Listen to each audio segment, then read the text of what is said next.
매일 성경 묵상. 짝퉁 그리스도인이 되지 맙시다. 오늘 말씀은 마가복음 12장 38절에서 40절 말씀입니다. 예수께서 가르치실 때에 이르시되 긴 옷을 입고 다니는 것과 시장에서 문안받는 것과 회당의 높은 자리와 잔치의 윗자리를 원하는 서기관들을 삼가라. 그들은 과부의 가산을 삼키며 외식으로 길게 기도하는 자니 그 받는 판결이 더욱 중하리라 하시니라. 예수께서 가르치시면서 이렇게 말씀하셨다. 율법학자들을 조심하여라. 그들은 예복을 입고 다니기를 좋아하고 장터에서 인사받기를 좋아하고 회당에서는 높은 자리에 앉기를 좋아하고 잔치에서는 윗자리에 앉기를 좋아한다. 그들은 과부의 가산을 삼키고 남에게 보이려고 길게 기도한다. 이런 사람들이야말로 더 엄한 심판을 받을 것이다. 서기관은 구약성경 히브리어 본문을 읽고 해석하는 능력을 지닌 전문가들이었습니다. 이들은 구약성경을 필사하고 연구하여 가르치는 전문가들로 율법학자들로 불렸습니다.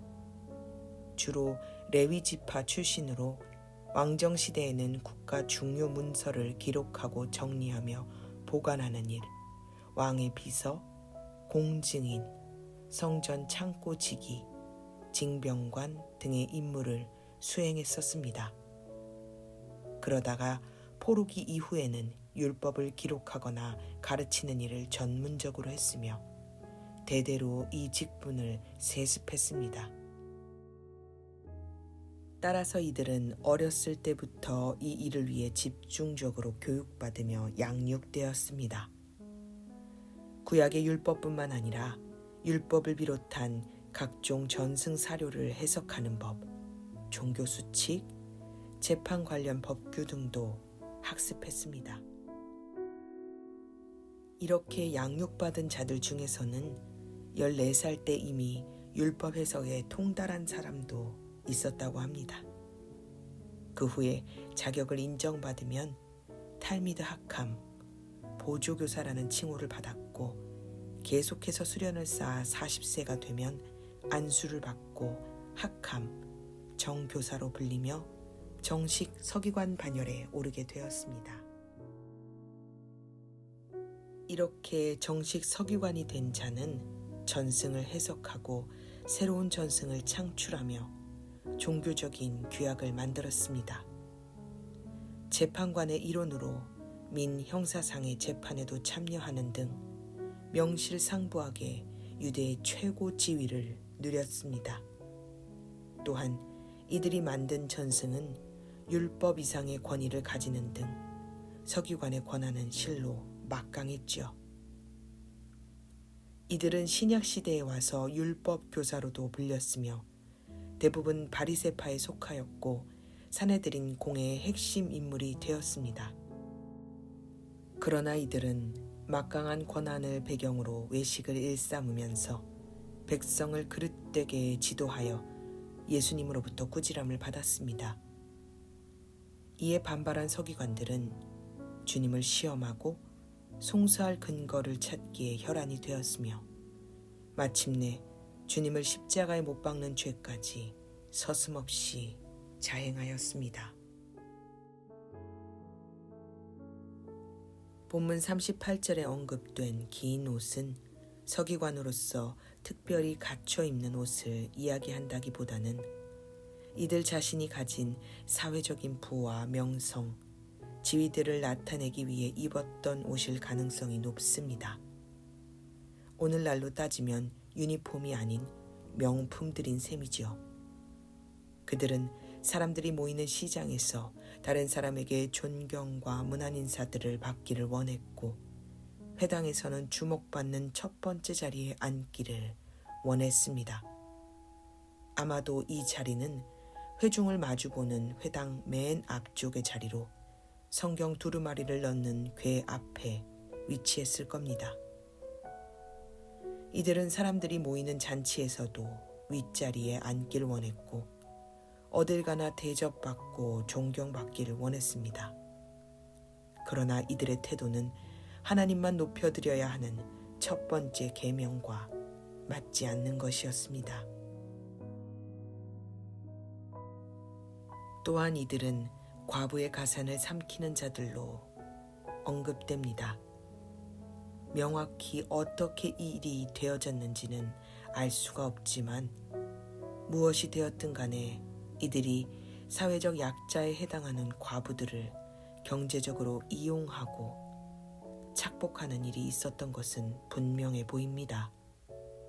이들은 구약 성경의 율법을 전문적으로 배우고 가르치는 선생들이었지만 하나님의 관심이 사회적 약자인 과부들에게 있음은 생각하지 않았습니다. 이것은 명백히 내 이웃을 내 몸과 같이 사랑하라는 계명을 어기는 행동들이었습니다.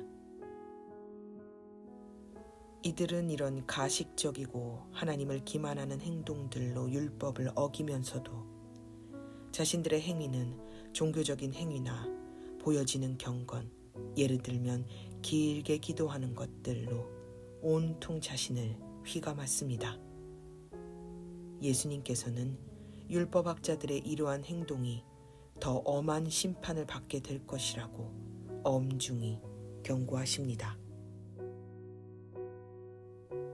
예수님께서는 바리새인들과 율법학자들을 외식하는 자라고 부르시면서 이들을 정죄하시고 주의하라고 제자들에게 여러 번 말씀하셨습니다. 도대체 무엇 때문에 우리 주님께서는 이들을 독사의 자식들, 회칠한 무덤 같은 자들이라고 분노하시면서 이렇게 말씀하셨을까요? 신약 성경에서 예수님이 서기관들과 바리새인들을 심하게 욕하시는 바람에 우리들은 바리새인과 서기관들에 대해서 안 좋은 편견을 가지고 있습니다. 그러나 실제 그들의 삶을 들여다보면 그들이 예수께 비난받는 이유가 도대체 무엇인지 모르겠다 싶을 정도로 완벽에 가까운 삶을 그들은 살았습니다. 그들은 철저하게 율법을 지켰습니다. 윤리적으로도 흠잡을 것 없는 삶을 살고 있었기 때문에 종교적인 이유에서든 윤리적인 이유에서든 이들은 사회적으로 대중의 존경을 받고 있었습니다. 그들은 기도하고 금식하며 구제했고 율법을 지키기 위해 할 수 있는 한 최선을 다했습니다. 우리가 잘 아는 사도 바울도 율법을 완벽하게 지키는 바리새인이었지요. 그러나 이들은 이렇게 완벽에 가까운 삶을 살았기 때문에 율법을 어겼습니다. 아이러니하지 않은가요? 율법을 완벽하게 지켰기 때문에 율법을 어겼다니. 그러나 이것이 이들의 실상이었습니다. 이들은 자신들이 율법을 완전하게 지켰기 때문에 자신들은 의인이라고 여겼습니다. 자신들이 죄인이라는 생각은 조금도 하지 않았고 자기 의로 충만해 있었습니다. 때문에 자신들이 다른 사람에게 존경과 무난 인사들을 받는 것은 당연한 일이었습니다. 잔치에 초대받아 상석에 앉으며 회당에서 사람들을 내려다보는 일은 이들에게 너무나 당연한 일이었죠. 주님께서는 잠언에서 이런 태도에 대해 주님께서는 마음이 거만한 모든 사람을 역겨워하시니 그들은 틀림없이 벌을 받을 것이다 라고 말씀하셨습니다. 이런 서기관들의 자기 의는 자기 자신을 하나님과 동등한 자리에 위치시키고 다른 사람들을 판단하고 정죄하는 자리에 앉게 했습니다. 자기 의에 빠지는 것의 가장 큰 부작용은 자신들의 생각이 선악관의 기준이 되는 것입니다. 아담과 하와가 타락한 이유가 선악과였다는 것을 우리는 한시도 잊어서는 안 됩니다. 이들은 자기 의라는 선악과를 쥐고 있었기 때문에 다른 사람들을 난도질하는 것에 서슴지 않았습니다. 예수님도 이들의 기준에서는 사형에 해당하는 죄인이었습니다. 이들은 율법을 지키고 자신들의 의를 공교히 하기 위해 하나님의 아들인 예수님을 십자가에 못 박았습니다. 그리스도인의 삶에서 왜 하나님 주 여호와가 유일한 하나님이 되셔야 하며 그 하나님을 사랑하고 이웃을 사랑하는 자가 되어야만 하는지 아십니까? 하나님이 우리의 삶에서 유일한 하나님이 되시지 않으면 우리는 자기 의로 똘똘 뭉친 무서운 무늬만 그리스도인이 되고 말 것이기 때문입니다. 하나님이 하나님 되지 못하신 종교인의 삶은 사람을 살리는 것이 아니라 죽이는 칼이 됩니다. 차라리 무지하면 무지해서 감히 시도도 못할 일들을 너무 잘 알고 있기 때문에 성경을 이렇게 저렇게 들이대면서 난도질하죠. 서기관들은 율법과 하나님의 말씀에 통달한 자들이었습니다. 그랬기 때문에 그들이 자기 의로 휘두른 칼은 날이 시퍼렇게 살아있는 칼이었습니다. 그 칼에 과부도, 연약한 자들도, 사회적 약자들도, 소외된 자들도 난도질 당했습니다. 우리는 늘 생각합니다. 주님, 나는 아니지요? 나는 바리새인이 아니지요? 그러나 우리는 기억해야 합니다. 깨어있지 않으면 한 손에는 선악과를, 한 손에는 칼을 쥐고 언제든 휘두를 준비가 되어 있는 것이 우리 인간이라는 사실을 말입니다. 사랑하는 아버지 하나님, 교만이라는 것은 생각하지도 못한 순간에 들어와 어느 날 보면 원래 그 자리에 있었던 것처럼 이질감 없이 마음에 자리 잡고 있음을 봅니다. 자기 의도 교만이요, 자기 자신을 정죄하는 것도 동일한 교만이고 죄라는 것을 알게 하여 주시옵소서. 하나님의 자리에서 판단하는 그 모든 것들이 죄악임을 깨닫게 하여 주시옵소서.